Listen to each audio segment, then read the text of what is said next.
man. Okay. The final straw. Somewhere in there's a joke about like a waiter and one last straw in the thing, but anyway. My name is Faye Pollett, and I am a 27-year-old lady. Not that that matters right now. The final straw is, I think, defined as, I actually have it written down. Cambridge Dictionary defines the last straw as the last in a series of unpleasant events that finally makes you feel you cannot continue to accept a bad situation. The final straw, in hindsight, is often not the one we think it would be, which Michael kind of talked about. There were many straws before that could have, and maybe even should have been the one that was the breaking point.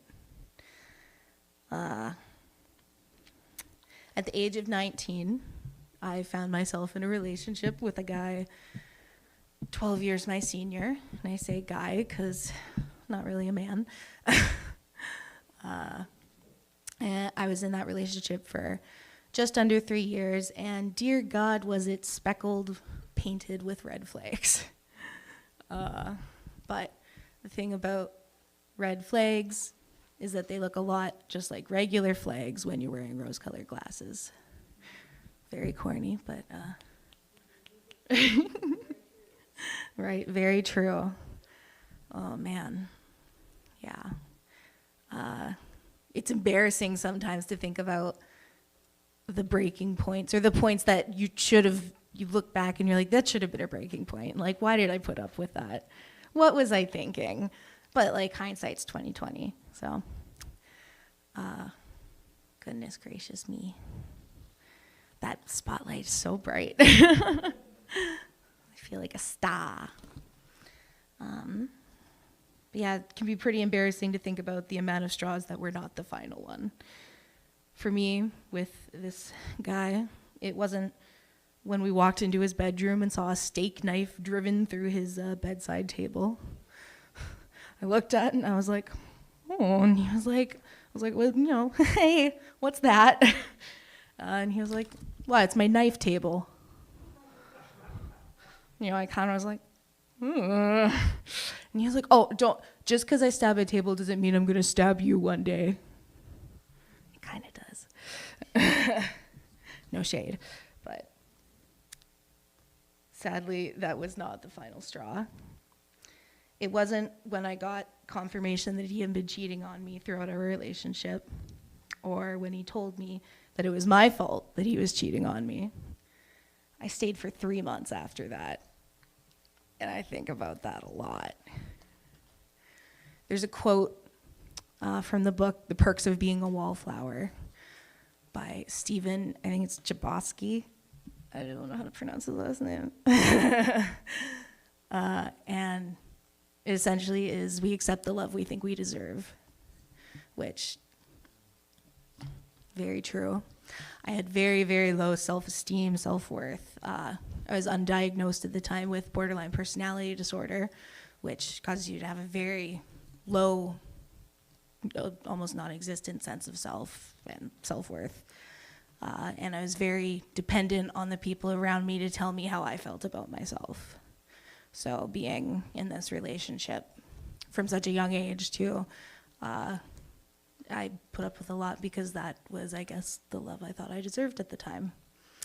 And it makes me really sad to think about that because, like, in hindsight, which again is 20/20, it's like, oh, babe, you deserve so much better. Yeah. And thankfully for her, she has a lot better now.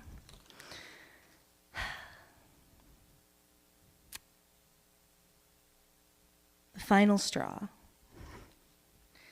So when I came home from work, I worked at Tim Hortons at the time. And it was just one of those days that was like, you got home. You want to get home and you just want to like flop into bed because you're fucking exhausted and everyone was being really dumb. And I remember I got home and opened the door and he had already started drinking, which was like, oh, fucking great. It was not surprising, but it was annoying. and his friend was there. So I said hi, and I was like, oh, guys, I need to go have like 5-10 minutes to just decompress after work, and then I'll come out and we can hang out. Okay, cool. Awesome. And I go into the bedroom, shut the door, and I just like fell into bed like a tree. It was just a big plop. And I fucking sighed, pardon my language, and was just like able to breathe for like a minute. And then the door burst open, and the music's flowing in, and he has beer in his hand, and he's like, hey, let's party. And I was like, oh, fuck's sake. And I'm laying there with my arm over my eyes, just trying to like, literally I asked for like 5 to 10 minutes. You can't give me that. You can't let me have just that to just breathe. Comes in, he's talking about, yeah, let's go, like, woo, and he's drunk, and I honestly, I wasn't listening to what he was saying. It was slurred, couldn't understand, and I was just focused on the switch in my head that had flipped. And I just remember thinking to myself, I can't do this anymore. Like, this is it. And it seems silly in comparison to all the other things that I put up with the cheating, with the financial abuse, with the drinking till you don't remember our conversations, the cheating, I think I already said that. But it was just that little moment of you can't let me just have 1 minute. That was the final straw.